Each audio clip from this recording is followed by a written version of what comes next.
Hello guys, welcome back to defence lover. अगर आप Indian Coast Guard को as an officer join करना चाहते हो तो आप लोगों के लिए काफ़ी एक अच्छी गोल्डन अपॉर्चुनिटी है। इंडियन कोस्ट गार्ड ने अपनी ऑफिशियल वेबसाइट पे recently assistant commandant for general duty for male candidate vacancy forms हैं वो रिलीज़ किए हैं बेंच 2 2021 के लिए। तो ये वैकेंसी के बारे में काफ़ी कुछ जानने को है। इसकी एजुकेशन क्वालिफिकेशंस क्या है, इसके लिए एज लिमिट क्या है एंड इसके अलावा इसका सिलेक्शन प्रोसीजर क्या है। इसका सिलेक्शन प्रोसीजर 2 स्टेजेस में डिवाइडेड है। इसका सिलेबस क्या है, कैसे आपको इसके लिए प्रिपेयर करना चाहिए, वो सब कुछ इस वीडियो में बिल्कुल डिटेल में डिस्कस किया जाएगा।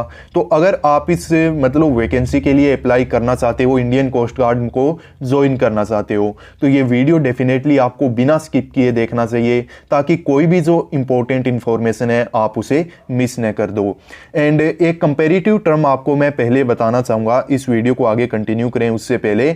इंडियन आर्मी में जो लेफ्टिनेंट की पोस्ट होती है, आपको पता है कि अगर आप इंडियन आर्मी को as an commissioned officer join करना चाहते हो तो सबसे पहला स्टेप या फिर जो सबसे पहली रैंक होती है वो होती है लेफ्टिनेंट।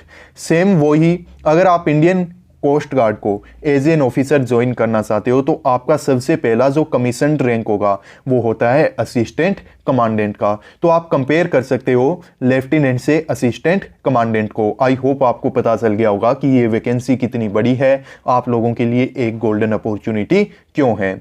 सबसे पहले देखिए कि इसके ऑनलाइन रजिस्ट्रेशन है वो कब से स्टार्ट होंगे। तो इंडियन कोस्ट गार्ड के अनुसार या फिर उनके अकॉर्डिंग इसके लिए जो ऑनलाइन रजिस्ट्रेशन है वो 21 दिसंबर से लेके 27 दिसंबर 2020 तक चलने वाले हैं।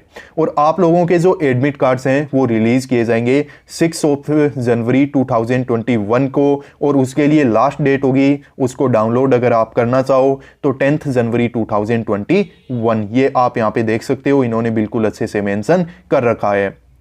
अब देखिए एक यहाँ पे और इम्पोर्टेंट पॉइंट है जो आपको समझ लेना काफ़ी ज़रूरी है कि ये जो भी वैकेंसी के ऑनलाइन एप्लीकेशन फॉर्म्स रिलीज़ किए गए हैं उसमें ओनली पर्टिकुलर कैटेगरी के कैंडिडेट ही अप्लाई कर सकते हैं, जैसे कि SC, ST और OBC। अगर आप जनरल कैटेगरी के मेल कैंडिडेट हो और आप इसके लिए अप्लाई करना चाहो तो आप इस वैकेंसी के लिए एलिजिबल नहीं हो। अगर आप इन 3 कैटेगरी से बिलोंग करो, SC, ST एंड OBC, तो ही आप इस वैकेंसी के लिए अप्लाई कर सकते हो। अब चलो देख लेते हैं कि एग्जाम यूजफुल वीडियो को आगे कंटिन्यू करें उससे पहले आप सभी लोगों को एक इंपॉर्टेंट अपडेट देना चाहूँगा। अगर आप CDS और FCAT एग्जाम के लिए कोचिंग करना चाहो, आपको लगे कि हमारे कॉन्सेप्ट्स अच्छे नहीं हैं, एक बार कोचिंग कर ली जाए तो एग्जाम को डेफिनेटली क्लियर कर लेंगे। तो अनअकैडमी आप लोगों के साथ है इस कोविड एरा में। अनअकैडमी के प्लस सब्सक्रिप्शन को ऑन कर लीजिए। यहाँ पे आपको अपने एग्जाम से पहले लाइव क्लासेस के थ्रू आपका जो सिलेबस है वो एक्सपर्ट टीचर्स के द्वारा कवर करवाया जाएगा, और जो रिकॉर्डेड क्लासेस हैं उनको भी आप रिवीजन के लिए कर सकते हो। कोई भी टॉपिक कवर होने के बाद आपको टेस्ट सीरीज और क्विजेस भी यहाँ पे प्रोवाइड की जाएगी। काफ़ी बेनिफिट आपको यहाँ से मिल जाएगा।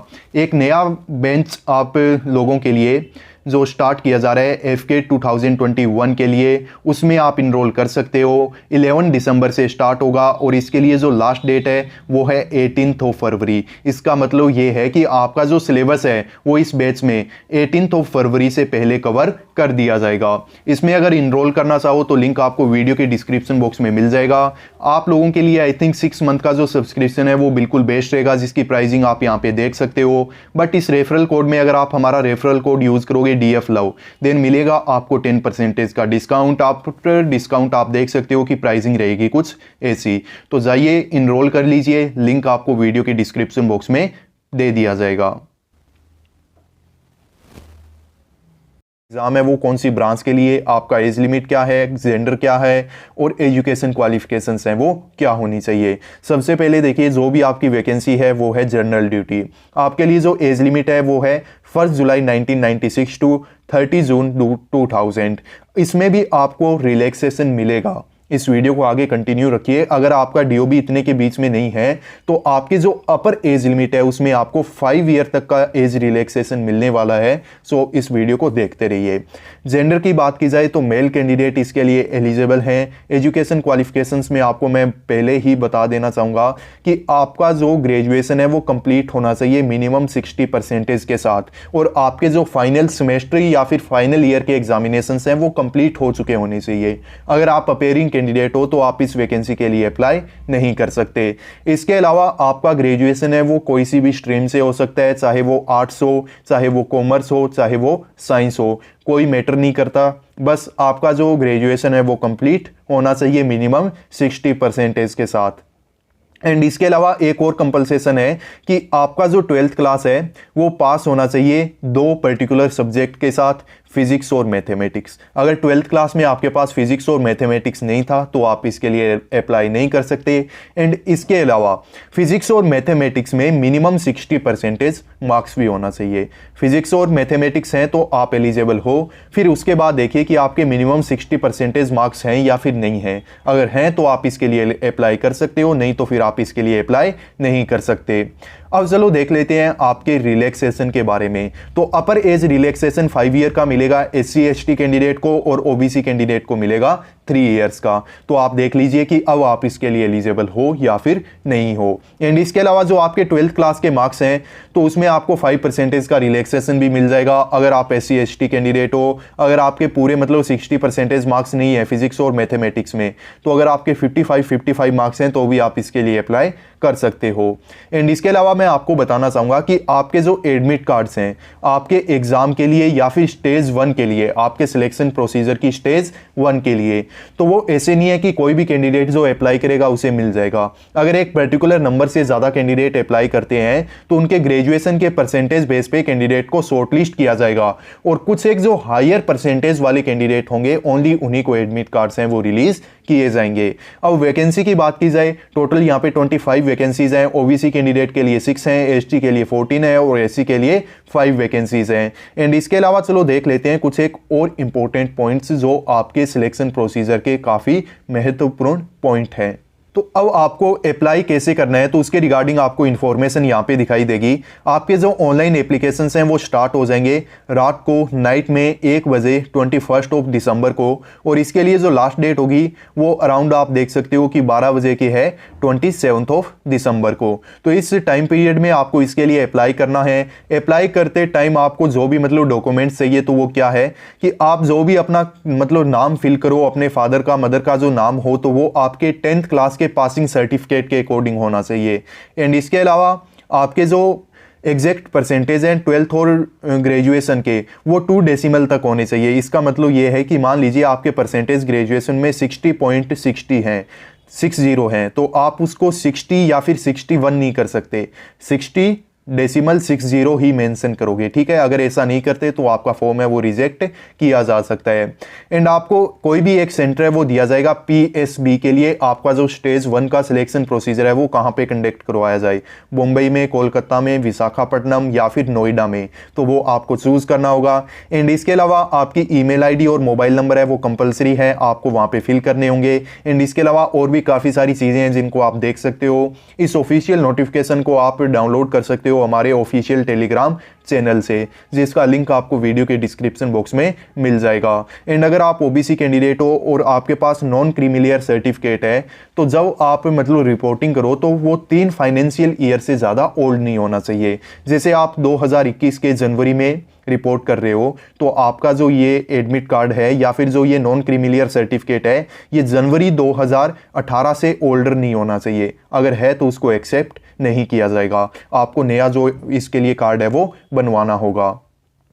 अब देख लीजिए कुछ एक इंपॉर्टेंट पॉइंट आपको यहाँ पे दिखाई देंगे कि जिस टाइम आप रिपोर्ट करो तो आपके पास क्या होना चाहिए, 2 कॉपी आपके पास होनी चाहिए एडमिट कार्ड की जो रिलीज की गई है। इसके अलावा आपके रिसेंट फोटोग्राफ्स होने चाहिए ब्लू बैकग्राउंड के साथ, जो 3 महीने से ज़्यादा मतलब पुराने नहीं होने चाहिए। इसके अलावा जो भी आपके डॉक्यूमेंट हैं जैसे कि 10th क्लास का सर्टिफिकेट एंड इसके अलावा 12th क्लास का पासिंग सर्टिफिकेट प्लस सर्टिफिकेट, आपकी डिग्री के सर्टिफिकेट एंड इसके अलावा आपके कास्ट सर्टिफिकेट एंड इसके इसके अलावा अगर आपको एनसीसी सीट सर्टिफिकेट भी अगर आपके पास है तो वो भी आपके पास होना चाहिए। ये सारे डॉक्यूमेंट्स हैं वो आपको कैरी करने हैं जब आप रिपोर्ट करोगे अपने मतलब स्टेज 1 और स्टेज 2 के सिलेक्शन प्रोसीजर के लिए।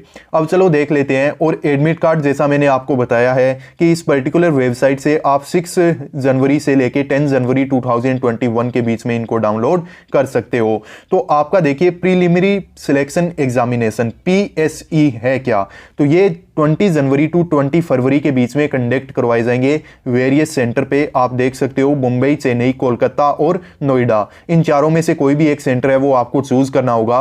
और जो शॉर्टलिस्टेड कैंडिडेट होंगे जिनको एडमिट कार्ड इशू किया जाएगा उनको इन्हीं में से कोई एक पे अपनी जो रिपोर्टिंग है वो करनी होगी। तो सिलेक्शन प्रोसीजर में देखिए स्टेज 1 क्या है, तो आपके देखिए आप लोगों को शॉर्टलिस्ट किया जाएगा, आपके एप्लीकेशन फॉर्म को शॉर्टलिस्ट किया जाएगा आपके ग्रेजुएशन के परसेंटेज बेस पे। फिर प्रीलिमिनरी जो आपका सिलेक्शन है उसमें क्या किया जाएगा, तो यहाँ पे देखिए आपको मतलब कुछ एक रीजनिंग के क्वेश्चन मिलेंगे। मेनली यही है कि मेंटल एबिलिटी और एप्टीट्यूड टेस्ट होगा। देन उसके बाद PPNDT जो SSB इंटरव्यू का जो सिलेक्शन प्रोसीजर है सेम यहाँ पे रहेगा।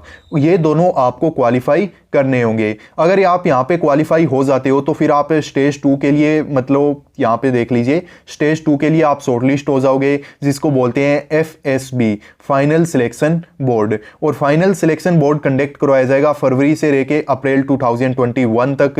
एंड इसमें जो SSB का पूरा सिलेक्शन प्रोसीजर है वही आपको परफॉर्म करना होगा।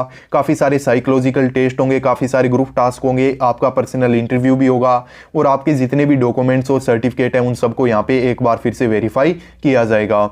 एंड इसके अलावा जो यहाँ पे आपको डॉक्यूमेंट लेके जाने हैं वो आप यहाँ पे देख सकते हो। और इस नोटिफिकेशन को आप हमारे ऑफिशियल टेलीग्राम ग्रुप से डाउनलोड कर सकते हो, लिंक आपको वीडियो के डिस्क्रिप्शन बॉक्स में मिल जाएगा। मेडिकल स्टैंडर्ड्स में देख लीजिए कि मिनिमम 157 आपका हाइट होना चाहिए और आपका जो चेस्ट है उसमें एक्सपेंशन होना चाहिए जब आप इनहेलिंग करो तो 5 सेंटीमीटर का। आई विजन भी आप यहाँ पे देख सकते हो 6x6 6x9 uncorrected without glass और 6x6 6x6 corrected with glass अगर आप ग्लास यूज करते हो। तो ये सारा आपका। और इसके अलावा देख लीजिए कि आपका जो मेरिट लिस्ट है वो पब्लिश किया जाएगा मई 2021 में। और आपका जो INA एजिमला में जो कमीशनिंग है या फिर आपका जो ट्रेनिंग है वो स्टार्ट होगा जून 2021 में। मतलब आपका जो ट्रेनिंग स्टार्ट होगा या फिर आपको ज्वाइनिंग मिलेगी वो मिलेगी जून 2021 में। तो ये आपका पूरा सिलेक्शन प्रोसीजर है। ये कुछ एक इंपॉर्टेंट पॉइंट थे जिनको हमें डिस्कस करना था। एंड जैसे ही आप असिस्टेंट कमांडेंट से ज्वाइन करोगे तो आपका जो सैलरी स्टार्ट होगा वो होगा 56,100 रुपीज़ से, जो कि इक्विवेलेंट है एक लेफ्टिनेंट के सैलरी के। बाकी जो भी डिटेल आप इसमें रीड करना चाहो ज़रूर कर लेना। और मैंने ट्राई किया है इस वीडियो में जो भी सारी इन्फॉर्मेशन है आप लोगों को प्रोवाइड करने की। बाकी चलो मिलते हैं नेक्स्ट वीडियो में, तब तक के लिए बाय। वंदे मातरम, जय हिंद।